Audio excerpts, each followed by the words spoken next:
You were a Immortals judge. I'll tell you how that started. Games get played. I'll see you till the end of the earth. That triggers that. Highly mercenary in a very, very short time. Today on Another World, we go deep inside the game with a man who didn't just witness Australian sporting history, he wrote the book on it. Norm Tasker started as a 16-year-old copy boy under Frank Packer, rose to become a rising star at the Sun, and went on to write 15 books across rugby, cricket, the Olympics, and the wild transformation from Saturday amateurs to global sporting machines. He sat on the judging panel of the Rugby League Immortals for 20 years, covered games where the players went to work on Monday, and still believes that sport has the power to change the world. All that and more as we hear the real stories, the ones the headlines left out, from the front lines of Australian sport. Can you take us back to 1959 as a copy boy? Was this actually a great start, a great place to start in hindsight? I was very young. I was straight out of school. You know, I had to get a job, so that's why I went there. I didn't know much about newspapers. I didn't know much about journalism. But once I'd been in that sub-editor's enclave for a little while, I certainly learned quickly. They were hard lessons, good lessons, but yeah, you learn. Experience was the great teacher in those days. You didn't do anything. There were no university courses. There was nothing, no academic edge to it. It was just all sink or swim, learn it as you go. Phil Tressiter, who was the main rugby and cricket writer at the Telegraph at the time, asked me if I'd like to cover a game as a casual while I was still a copy boy on a Saturday, and I said, of course. So at 16 years of age, by April 1959, I'm covering a Saturday club game for the Sunday Telegraph every week, which was just fantastic. I tell you what, you learn quick when you're thrown into the deep end like that. Do you sense early on that sports journalism was about more than reporting scores? Character. Yeah. Yeah, it was about people. I always thought it was about people. The score in many ways was incidental, you know, and it's the same when you're dealing with a team, you know, if you do this and you do this and you do this and you do them well, the score just looks after itself. And I never worried too much about just the mechanics of winnings and losing. It's what went into it, you know, the commitment, the tactics, the strategies, the people, the strengths, the weaknesses, and yeah, the feel of it, you know. There was a soul to sport, particularly in those amateur days. Well, I know I keep harking back. Sound like an old guy, do I? You saw the metamorphosis from real amateur to pro, didn't you? Really? Well, I was right in the middle of.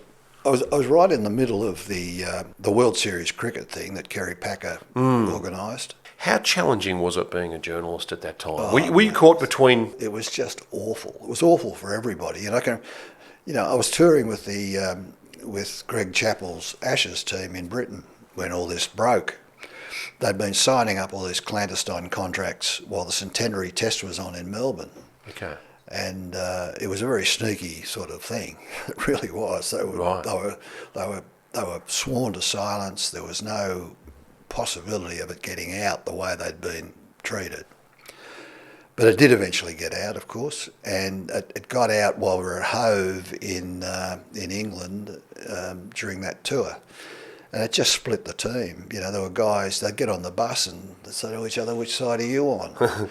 There were, I think most of them were signed up for the professional troupe that Kerry Packer was putting together, trying to get the rights to televised cricket. Okay.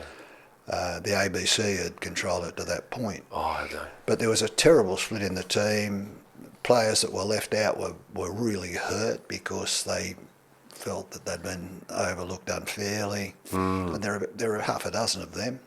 The worst was Kim Hughes, who just couldn't cope with it at all, and to the extent that when he actually did get picked in the test team late in that tour, he was furious. He said, "The bastards, they've made me part of the failure." Yeah, it was a very, very bitter time. So many players that had missed out didn't get picked in the test on that tour, and they felt that was because they were not part of the World Series clique. Yeah, it was just an awful time, very bitter. Same when it happened to rugby league. I mean, I was in the middle of that too. I was running a thing called Rugby League Week at that time, and that started when Rupert Murdoch and News Corporation tried to set up a new professional league because they were starting pay television and they wanted a product, and they couldn't get it off Packer, who had the rights to it. So the only way they could see to do it was to set up something of their own, which meant, of course, that they needed a lot of footballers for another whole new competition. A lot of footballers. They tried to poach as many as they could out of the establishment Rugby League, but Packer and Optus and various people who were involved in that fought back very hard and were offering big money as well. Mm. So a lot of the action then turned towards rugby union, where a lot of players were being sought, which actually triggered the professional switch of rugby union as well. That triggers that. And that was an awful time. There was people didn't trust each other. Some people were signing for one and then running down the road and signing for the other, and it was awful. Wow. And I actually thought at that time that rugby league was going to go under, because I know the people that supported our magazine dropped off by the thousands, and it just seemed that the thing was really critically, falling apart, to the extent that I was worried about keeping people in jobs. So I went to the rugby union and organised to do their programs for them, which we did for the next 20 years. Right. And we started a rugby magazine as well. But yeah, the switch from the old amateur days, when people just played the game on the weekend and worked all week, to the high level professional games that quickly developed, and very quickly developed. We went from raw amateur to highly mercenary in a very, very short time. Highly mercenary. How do you mean? Well, the money that's being paid to some of those people is ridiculous. Yeah. I think. I mean, it gets out of hand. You can't, and it's not sustained. You can't pay rugby players the money they pay them when they don't draw the money to justify it. It's not sustainable. Well, they do sustain it by various means. Obviously, it's still going. But yeah, the nature of the game just changed so quickly, and there was a big readjustment necessary. Still being made, I think. Still being made. But it will be made. Life changes. I mean, it had to go professional. It couldn't stay the way it was. Blokes were going on 26 match tours for 3.5 months and getting $3 a day. Mm-hmm. Yeah. They just couldn't sustain. It went from one extreme to the other, probably. So, what about journalism as far as truth? Are you trying to seek? Do you think it has the same amount of integrity as it always did, or what's your thought on that? Modern journalism. Well, it's changed very much, of course. I mean, when I started in it, it was more confined, as I've said, but it was also you got a kick in the backside if you didn't do things right. There was a code of ethics that when I started at the Telegraph, there was a code of ethics that you had to abide by. Was there? What was that? Oh, well, it's just you had to be truthful, you had to be objective, you had to be even-handed. You couldn't be, you couldn't push barrows.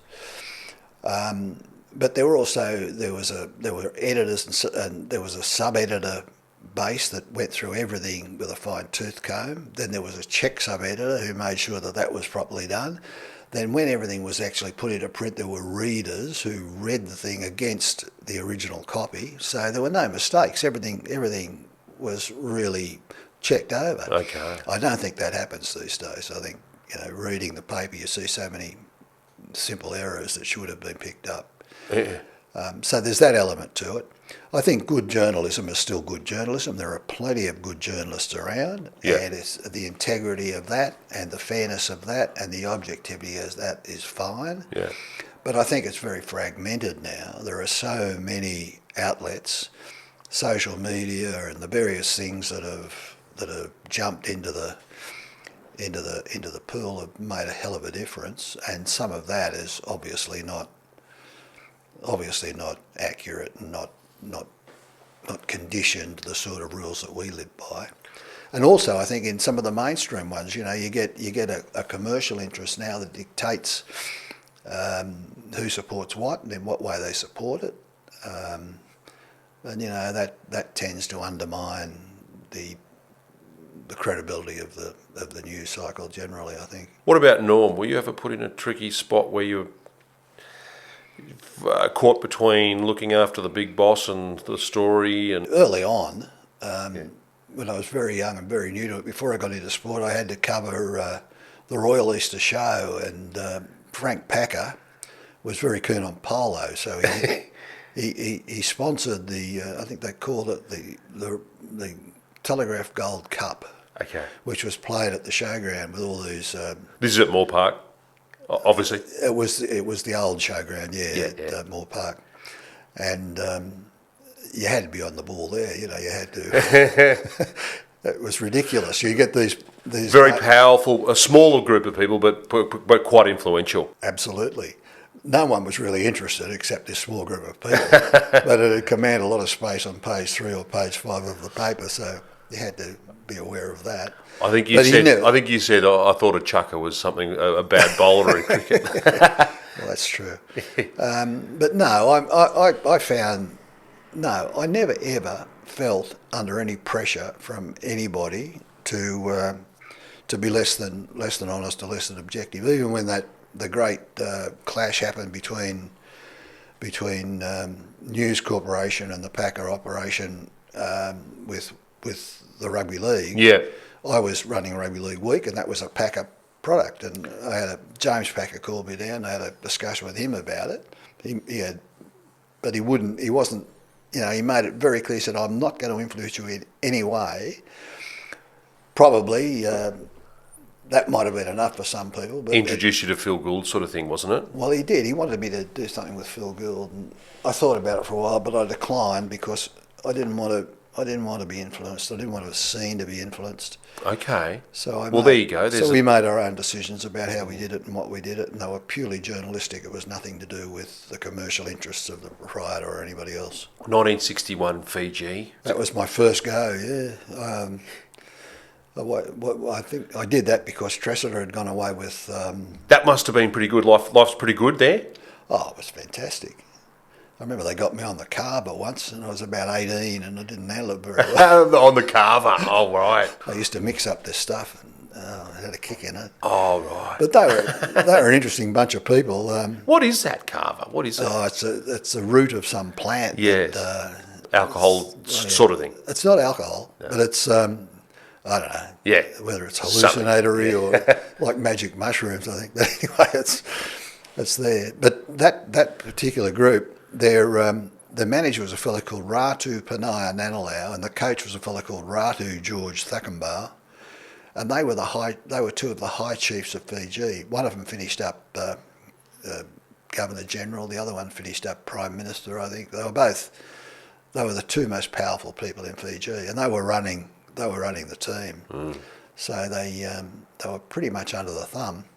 But they had a fella on the wing called Joe Lavula, who had a stride. Michael Cleary reckoned it was 18 paces or something. I don't think it was quite that big. But wow. But they are phenomenal. Michael Cleary was trying to catch him, and even if he couldn't catch him. But even if he could, you couldn't get his arms around him. He was just an unbelievable athlete. Wow. So I started. That was my first.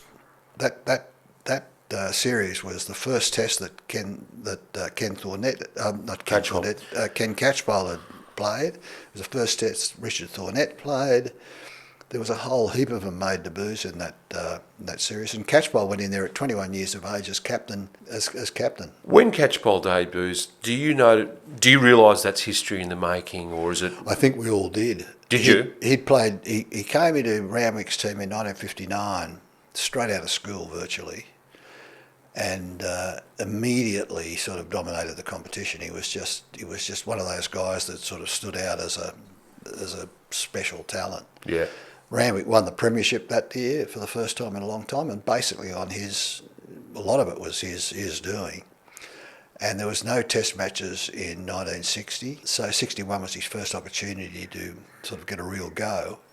But yeah, we all knew that he was something special, and that's why I think they made him captain. Probably shouldn't have, probably too early.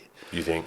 Well, he went off to South Africa that same year as captain coach virtually of the... You think too early? Why do you say that? Oh, he's too young, too raw, too new.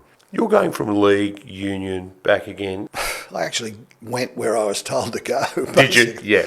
Well, 1961, I covered that full rugby season and the test matches with Fiji. The next year, 62, 63, I became the number 2 rugby league man to George Crawford. Okay. This is before Ian Heads had arrived at the Telegraph. So I saw the Gazniers and the Rapers and all those people in their absolute prime, pretty much new to the game. Then Tressler went away with the cricket team again, so I finished up being the rugby man again in 1964. And I don't know, I just went with the flow. Then I got the offer to go. You like both the games, they're just different? The games are different. I liked them both. I remember as a child, my father used to take me to the league. He was a great North Sydney fan. Then I was a cadet in the St John Ambulance Brigade, which meant that I could go up to Chatswood Oval and carry the bag for the ambulance man and see all the footy. Okay. This is when I was 11. So that got me interested in rugby union, and I saw all those famous Gordon teams of the 60s with Arthur Summons and Bob Davidson, and Trevor Allen was the coach. It was just a wonderful era. And they won, I think, 3 premierships. And then, of course, later I became very involved. I finished up coaching them in the in the late 70s. You go to a grand final. Oh yeah, but we don't talk about that one. Why? You played Randwick in the final. We played Randwick in the grand final. We had all 4 of the Gordon teams in the grand final, but Randwick had about 11 elders on the field that day. They had a fantastic team, and they gave us a flogging. What year are we talking there? That was 1980. You influenced quite a few Wallabies on their way through. Fitzsimons, Kearns. Because don't you coach them in under 21s and New South Wales and Australia? I did. I coached New South Wales for about 5 or 6 years, and Australia just the 1 year. I don't know whether I influenced them much, but there were some great players. You coached them on the way through, though. I was their coach. Yeah. I was coach of the team. Put it that way. Yeah. What was Fitzsimons like? Oh, he was great. Yeah. He was a very big kid, raw bone character. No, he could play. He was good, yeah. He had a mad edge to him, which was pretty handy in those days. First team had Papworth was in it, and Scott Johnson, who finished up coaching Wales and all sorts of things. David Knox, who was one of the most talented people I've ever come across. Oh, unbelievable.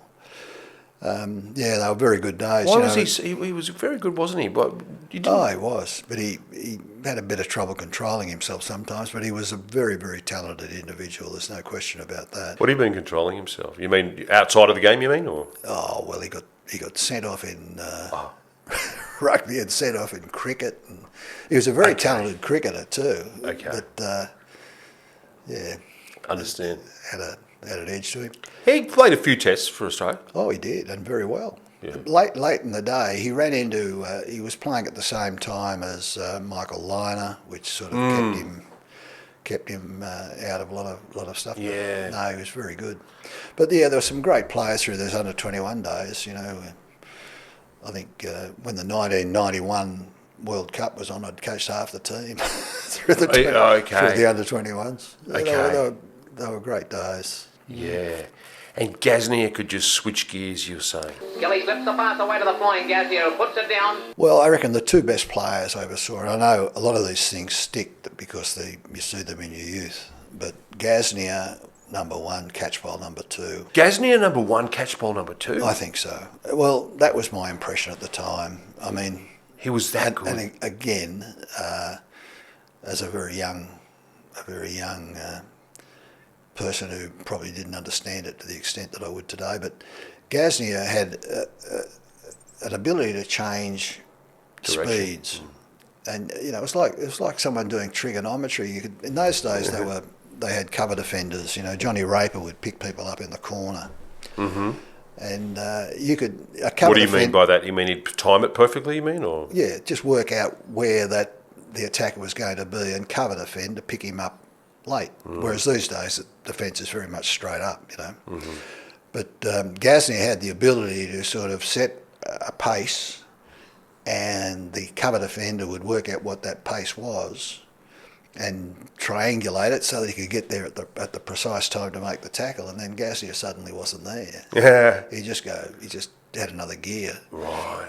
And he was very subtle about it, and he was great. Norm Provan used to say that the great joy of Gasnier was when he'd be running. Norm would be running with the ball, and he'd hear this sticks, and Gasnier would be beside him and give him the ball, and it was all over. Who's a sportsman that you met that you just never forget, just on character or personality? There were so many of them that became very good friends. One of the most memorable, I suppose, Roman Price. Oh yeah. Now I toured with him when he was playing rugby to Britain, and we became really close friends. I went to his wedding.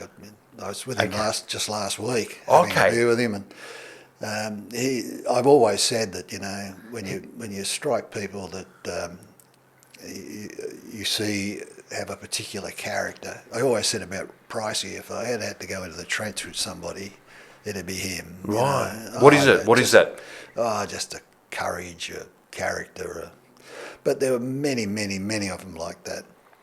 Mark Lone was a wonderful character. I used to run laps with him when he was injured in England, and he'd have so many theories of it. And this is when he was 21 years of age. You know, just a wonderful, powerful player, wonderful player. Right. But also a very, very smart man. An ophthalmologist. He does a lot of eye operations. You know, he's a very, very clever fellow. Look, you know, it's impossible to just nominate people. They're all marvellous. There's so many of them. Ian Chappell. Impossible to nominate people. Yeah. Ian Chappell, I've stayed very close to over the years. Have you? He was one of the straightest, most honest guys. You know, one of the things about journalism I discovered is that a lot of people obfuscate. You know, they won't necessarily tell you lies, but they won't tell you the whole story either. Oh, I see. And they'll talk around things in circles, and you'll get cliches and nonsense.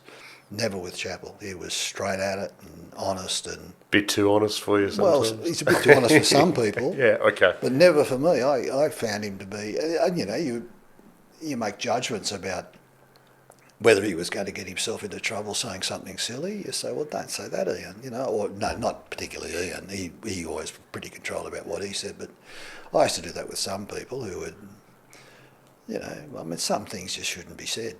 Simple. Right. Yeah. Yeah, maybe it's news, maybe it's not, but you've still got to be, I think you've got to have some sort of responsibility as to what you actually let people do. Now, what about Cyril Towers? He's in a test match in London, and he's sitting next to a bloke, and he knows a lot about rugby. He goes back and sits next to his wife, and the wife says, do you know who that is? That's Richard Burton. And he said, no, I don't know who that is. And she said, well, that's Liz Taylor's wife. And he said, who's that? Norm, was there a sporting moment that you, unless it happened in real life, you just wouldn't have believed it if it was written in fiction? Do you know what I mean? Was there just something that just was totally... You're good at these left field questions. The worst thing I ever saw, I think, was in 1968, the All Blacks visited Australia, and they had a team that was pretty much all powerful. They'd gone through Britain the year before unbeaten. They were just a fantastic team. This is Colin Meads and Kel Tremaine and the absolute standouts. Right. And they played the first test against us in Sydney and won quite handsomely. That was the last test Catchpole played when Colin Meads grabbed him and pulled him out of. Now there's one thing that was horrendous. Do you remember that? Well, I wasn't close enough to see it. But a good friend of mine... Do you reckon it was purposeful? Well, no, I think he purposely pulled him out, but I don't think he was trying to hurt him. John Ballasty is a good friend of mine. He was playing fly half that day and was beside Catchpole when that happened. And he said it didn't look particularly untoward to him because it's what people did. I remember talking to Colin Meads at the following Wednesday, I think, where they played ACT, I think, in Canberra. And it was the day that Robert Kennedy was assassinated in the United States. So they locked down Canberra. And we were at a reception and we weren't allowed to leave. So Lockdown Canberra? Why'd they lock down? Oh, well, because at the time he was campaigning for the presidency of the United States. So, is there a war going to happen? I don't know why they do that, but Canberra being the seat of Australian government, they closed it up. I see. Only for a couple of hours until they worked out what was going on. But I got talking to Colin Meads that night, and he said, everyone thinks I'm a dirty bastard. I didn't know he was trapped. I didn't mean to do. I wouldn't do that to Kenny Catchpole. Yeah. And I believed him. You believed him, yeah. I believed him. I'd struck Meads. I made a tour. I made a tour with Gordon to New Zealand one year, and I was touch judging this particular day, and we played Waititi, which is Meads' team in the King Country. And Meads was captain, and his brother Stan was his second row partner, both All Blacks. And Gordon had a team of scrubbers who couldn't get within 40 points of him. There was just no contest. Right. But Gordon did happen to score a try, and as I was standing behind the goalpost waiting for the goal kick, listening to Meads getting stuck into his team, you'd have sworn it was a test match. We're going to tear these blokes apart. We're going to do this. We're going to do that. I thought, geez, they're pretty serious. Right. Yeah. So that's the nature of the man. He was an Yes. unbelievably competitive player, Right. one of the great forwards of all time, and it was just bad luck that he caught Kenny Catchpole at the time that he did. But the point I was going to make is when the second test came, they were playing in Brisbane, and again, Australia, long odds to get anywhere near them. Australia's leading 18-14 with about half a minute to go, and the All Blacks make a bit of a run. I think it was Barry Honan tackled a fellow called Bill Davis, and Alan Carty got in the road of Graham Thorne, and the referee, a fellow called Kevin Crowe, he just ran straight under the post and given him a penalty try. Now, no referee ever gave penalty tries in that era, and on this particular case, neither of those tackles was culpable, and even if they had been, when the ball was kicked forward, the Australian fullback Arthur McGill would have got to it long before anybody else. So it shouldn't have been a penalty try, and Australia was absolutely robbed. And that was very hard to get over, because I was on the phone dictating to Sydney this magnificent Australian victory against all odds. Yeah. Oh, hang on. Stop. You had to change your story. Yeah, well, it was. And it was. I really felt for those blokes because they deserved to win the game. Wow. Right. Robbed. Really were robbed. Oh, I think so. Yeah. Yeah. I think Kevin Crowe thought so too. After a while. So, Norm, you have quite a unique approach to journalism, because you've coached and you've refereed. You've done 19 curtain raises. Was that in South Africa or? Well, I was a pretty average. Referee in Sydney, really. But I was doing third grade or second grade or something. But that would have given you a. Well, when I went over there, I think I said to Roger Vanderfield, who was the number one referee in Sydney, can you let him know that I do referee, and maybe I can get an odd game here and there. Yeah. And as it turned out, they got me curtain races to 19 of all of his games. Yeah, it was a great experience to run around Ellis Park with 70 or 80,000 people. David Boone's story about the flying, with the drinking. Is that a myth, or is that? No, that was fair dinkum. Yeah. What was it exactly? I'll tell you how that started. The bloke who started that was John Fordham, who Gordon, man. He was my manager when I was coaching at Gordon, and he's got out. He was working for Qantas at the time, and he's got out there and he's issued some sort of challenge on the 1977 tour. See who can drink the most cans. So I had a go. Did you? You had a go. I got as far as Singapore before I was gone. But, how many did you? But Walter, this is. How many did you have, Don? Oh, mate, not enough, or too many, depending on your point of view. But Walters and Marsh, they kept the challenge going all the way to London, and they virtually fell off the stage at the first press conference. And that's where it started. And by the next tour in '81, I think it was, David Boone decided that whatever the challenge was, it was there to be met. Wow. And away they went. Wow. Yes, that was sport when it had a real soul. That was true. So, Super League, what happened there? Did the games get played? Yeah, they did. They started a Super League competition. When it was first set up, there was a court case held. The ARL, as it was at that time, got an injunction and stopped them playing that first year. But that was overturned, I think, by a full bench of the federal court. And they played it would have been 1997. They played a full season. Of Super League, as they called it. And the ARL had a competition going as per normal. So there were two competitions, two State of Origin series, the whole box and dice. Two State of Origins. And then eventually it was... I vaguely remember this, yeah. Eventually it was apparent that it wasn't survivable, so Packer and Murdoch got their heads together and did a deal. And I said, I have a business proposition I want to put to you. They did a deal. And it became one competition again as the NRL.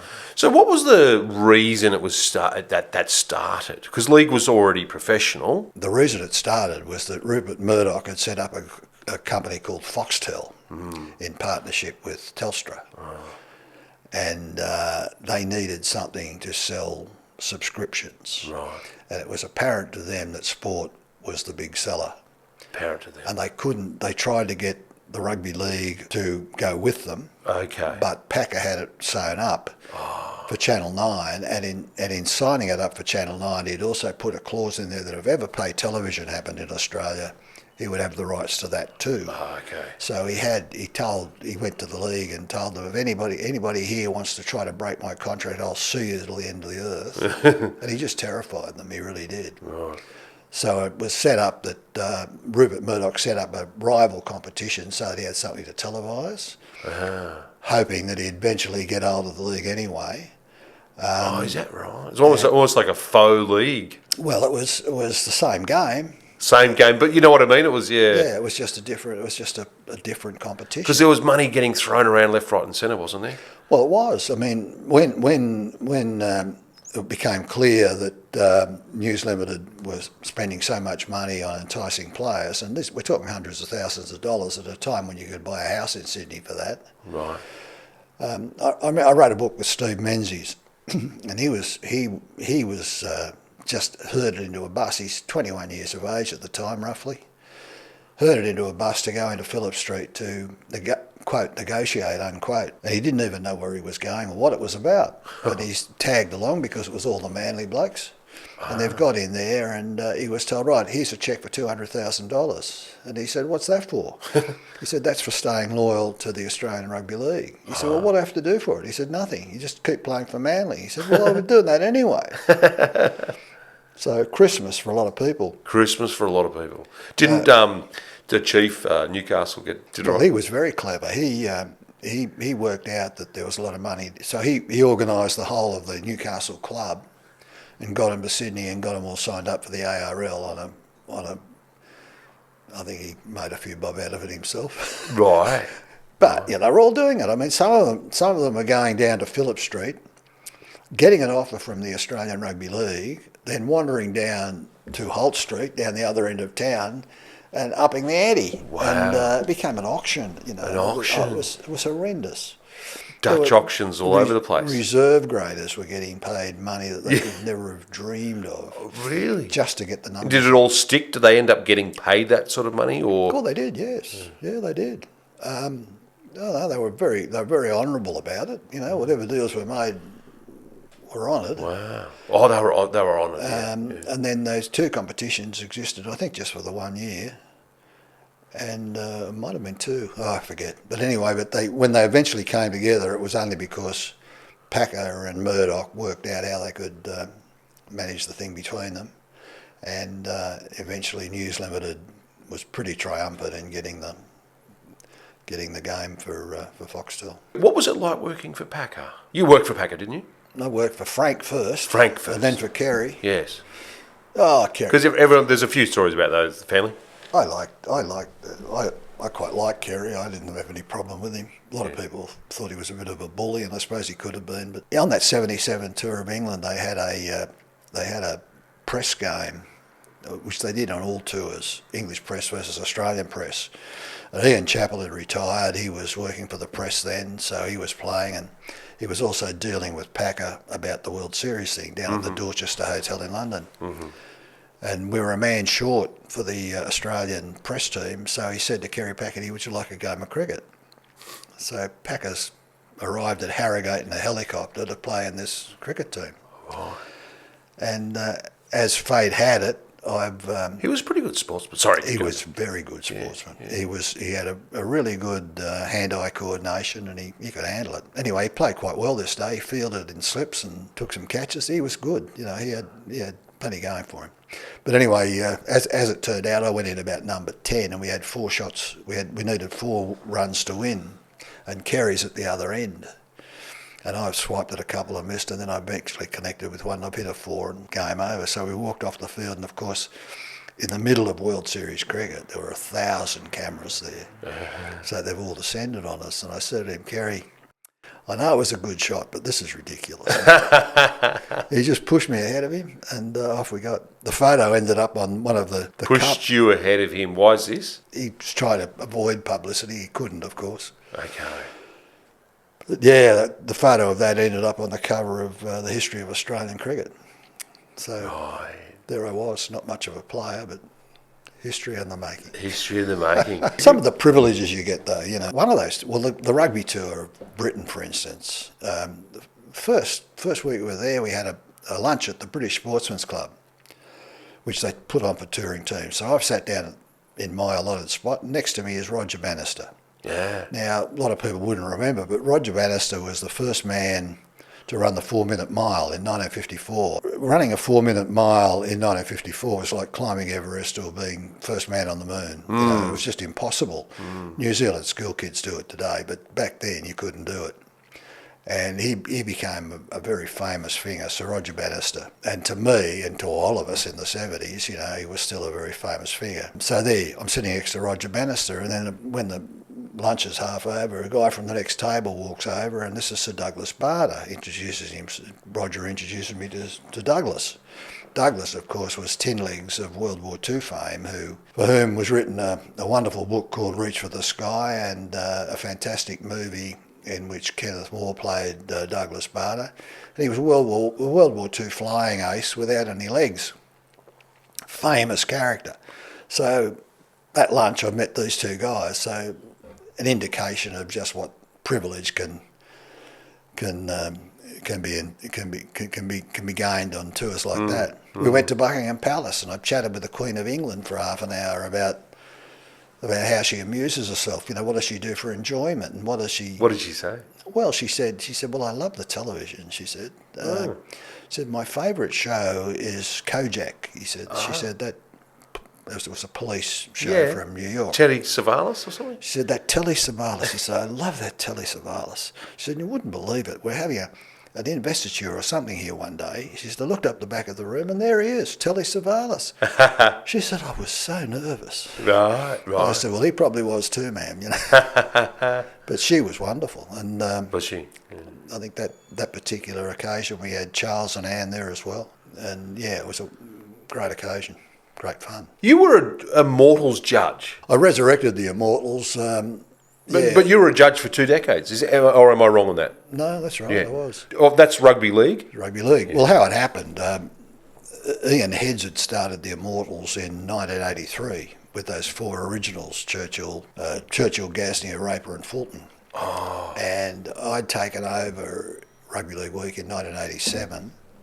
And by 1999, the Immortals had never been reopened.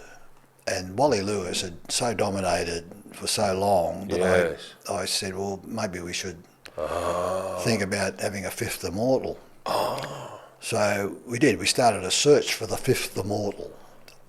My thinking that Wally Lewis would be the... Right. I remember this, actually. Yeah. And I organised Frank Hyde, who was a broadcaster and one of the great legends of the rugby league world at the time, and Ken Arthurson, who was a top administrator, as judges, with myself and Tony Durkin, who worked in Brisbane. And I said, well, we'll just put Lewis in. You know, that was the whole idea of doing it. Yeah. Oh no, they said, no. Graham Langland's just got to be considered. And anyway, they wouldn't have it. They wouldn't have Lewis unless we had. I said, all right, we'll put them. So we put them both in. I said, okay, we'll put them both in. So we did. So we had the 5th and 6th Immortals, and it got such a. It sort of just rebooted the whole thing. So then they had it every 3 or 4 years since, I think. I was judged for all except this last one. What are you looking at? I know it might seem obvious, but what are you looking at? Well, the way we structured it to start, we were looking at exceptionalism, basically. Someone who could do things that other people couldn't do.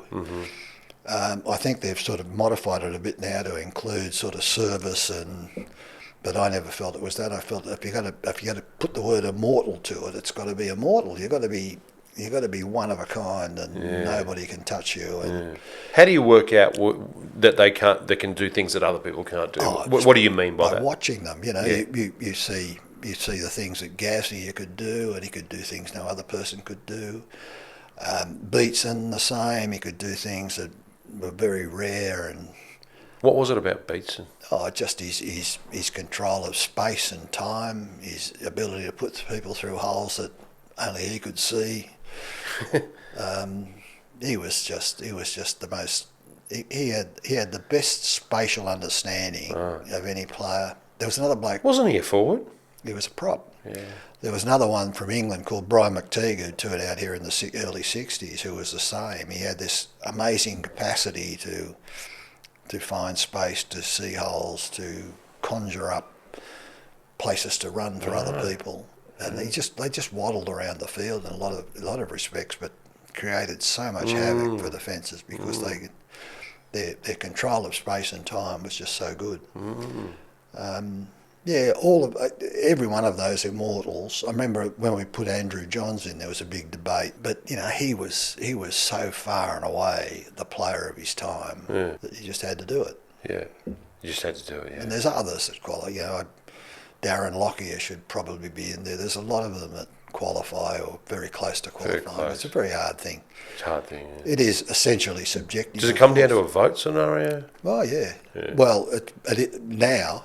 The last couple, they've had a cast of, I don't know, a whole heap of people as judges, whereas we used to do it just with 4 or 5. Exactly right, yeah. I think the original one was just Harry Bath, Tom Goodman and George Crawford and Frank Hyde, all prominent league people of the time, probably not remembered by many of the people that will be watching this, but real personalities and people who could analyse things way back.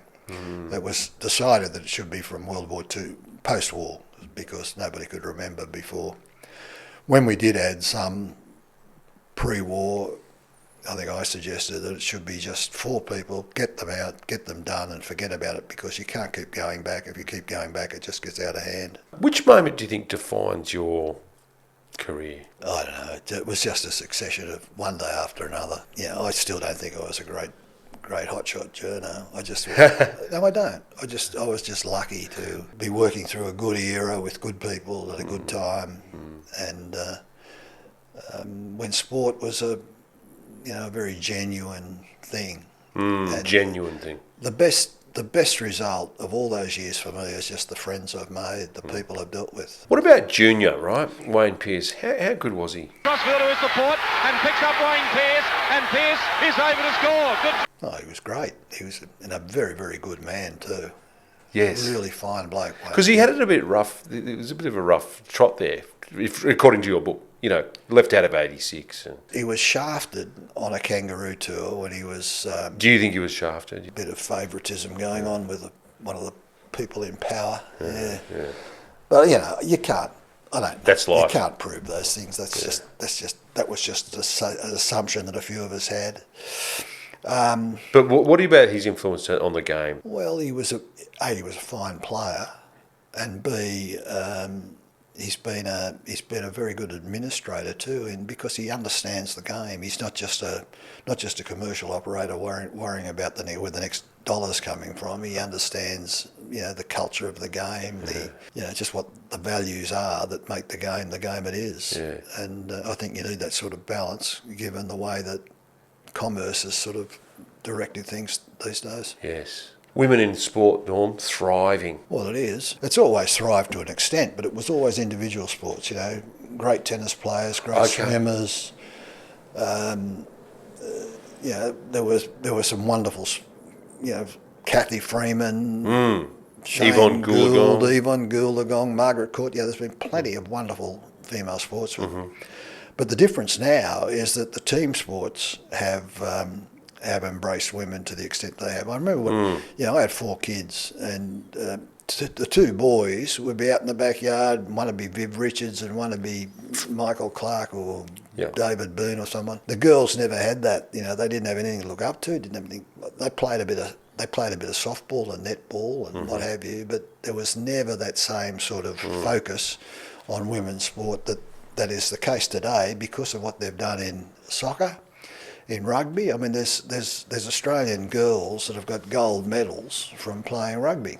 And suddenly these girls are experiencing the same sort of camaraderie, the same sort of bond that the men have experienced and the boys have experienced through those team games over time. And I think that's a big thing. I mean, I still think rugby's a bit rough for girls, but they don't seem to think that, and so far so good. Everyone seems happy with it, and they do play very, very well too. They play with a freedom that some of the men can't seem to find. How important is coverage of a game and its growth? Can a game grow without good media coverage? Well, it depends what you mean by growth. If you look at, say, junior soccer, for instance, yes, it can grow without great media coverage. Right. But if you look at something like women's sport, no, it can't. The one thing that has held it back over all these years is lack of coverage. Is that right? Well, I think so, and I think most of the sports would tell you that because they don't get the popular sort of input, they don't thrive as the men do. They don't, right. But that's changed, and therefore it has changed? It has changed, yes. Yeah. It's definitely changing now. And that's the reason it's changed? Television, it's part of the reason, yeah. Part of the reason, yeah. The fact that it's on, that's seen the biggest change, but the Olympics, the Matildas, there's just so much now that has captured the public imagination. Test matches used to be quite rare, very special. Do you think there's too many? I do. And what do you think we'd like to see? Well, you don't have your natural peaks and troughs that you used to have. If you had to wait 6 months for the next test match, well, that becomes valuable. But now, I mean, I can't even keep up with them. Yeah. And you do you think there's too can't many? involve yourself in them because, the recent West Indies tour, unless you've got the right streaming service, you can't watch it. Same with that Test Championship final at Lords. No, it's too fragmented. Everything now is about where you can get the biggest quid. Television dictates where you play, what you play, how you play. There's been this big issue now about the pink Duke's ball and night cricket in the West Indies, and that's all driven by television and getting it on air at the right time. And even the Lions, to sit in the stand in Canberra at 8 o'clock at night in the middle of July to watch a football match is just plainly ridiculous. But that's when they want it. That's when they want it for the TV, and, right. And that's where the money is. That's where the popular spread is. So that's what they do.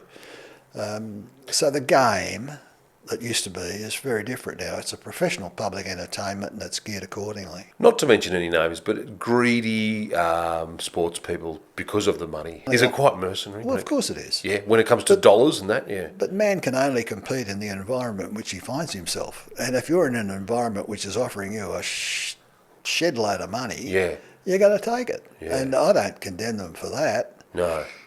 I mean, Money does change things, though, doesn't it? Oh, of course it does. And it's not just sport and rugby anyway. Yes. It's life generally, you know. Was that hard to see when you first got getting some tough stories like that over money and stuff like that? No, having known the amateur game. Oh, well, it happened gradually, you know. I Gradually, can remember it was a big story when Greg Chappell was getting $50,000. That was a big not story. No one even looks askance when Joseph Suwali gets 1.3 million. You know, A season. that's just the way it is, and that's the market. And you know, people will live and pursue what they can in the market in which they're operating. So I don't condemn them for that. No. I think, you know, I have some regret about the way it's all gone, and the effect it's had on people's attitudes to the game and the motivations that they have. But you can't condemn it. I mean, I too. Because the game's so good that people would play it for free anyway. That's the thing. Well, Because they did. Yeah, that's true. That's true. But, you know, the only people that are paying the sort of money that they're asking now to go and sit in a stand are people that have got plenty of money. So you're actually, in time, going to restrict your audience in terms of their total commitment to it. Much easier to watch it on TV. When you were at Gordon and you had... Who was a big player under you at Gordon? Oh, well, there were quite a few. Laurie Monahan was our fullback. Laurie Monahan, He was a good player. Because they were playing club games. I just think that was so important. The accessibility to those stars. You could see them on a Saturday at Chatswood Well, that's Oval. what they did. I mean, Stephen Cutler would play a test match on a Saturday and then he'd play a game for Gordon on a Sunday. Yeah. Norm Provan. Would you play main club games on Sundays? Well, they used to. Yeah. Well, particularly when there's a test match on, they'd leave the Saturday free and put the game on the Sunday. He'd play on the Sunday for Gordon. But a lot of them did that. Norm Provan used to do that when he was playing for St George. I mean, it was just a different world. Provan would he ran a electrical store, furniture store, and he would go to work on a Saturday morning at 6 o'clock, work till about 1 o'clock, then wander up to the cricket ground and play the match of the day. And he won 10 premierships doing that. Wow. You know, and Blakes, I mean, there was a great story about one of the guys who played in the World Cup final for New Zealand in 1987. They'd won the World Cup. He's a huge celebrity on Saturday night, being feted everywhere. Monday morning, he's standing on a corner in Takapuna, waiting to be picked up to go roofing. And that's the way it was. Really? You know? Well, they all had jobs. You know, they had to have jobs in that To era. go roofing, yeah. And They all had jobs, sport yeah. was just something you did on the weekend. That's interesting, yeah. You know, World it champion. didn't matter at what level you're talking. You know, World whether- champion to carrying tiles. Absolutely. So it had a certain quality. You've written 15 books? Co-written some of them. That one with Ian Heads is hard to- half and half. And one thing about the written word, you know, I used to say this to people I wrote books for. You're not going to make a fortune out of it. You know, that's not what it's about. But it is something that can sit on a bookshelf for 1,000 years. It's something that your grandkids and their kids and their kids can always turn up, and that's a legacy. And that's that wasn't particularly for me, but for the people that I was writing for or writing about. I can see why you were a star journo, Norm. It's been great. And I've got to know you. Depends who you talk to. Yeah, no, you're a straight shooter. What about legacy? That I played strong, done fine. I don't know. I just like to think that I've made a contribution, I suppose. Quality journalism. That's my take on it. I've only just met you, so that's good. Kind of you to say so. Thank you very much for coming on today. Wonderful, Chris. Thank Lovely you. to be here. If you enjoyed this episode, please do us a big favour. Like, share and subscribe. It's been Another World. I'm Chris Thomas, and thanks for watching.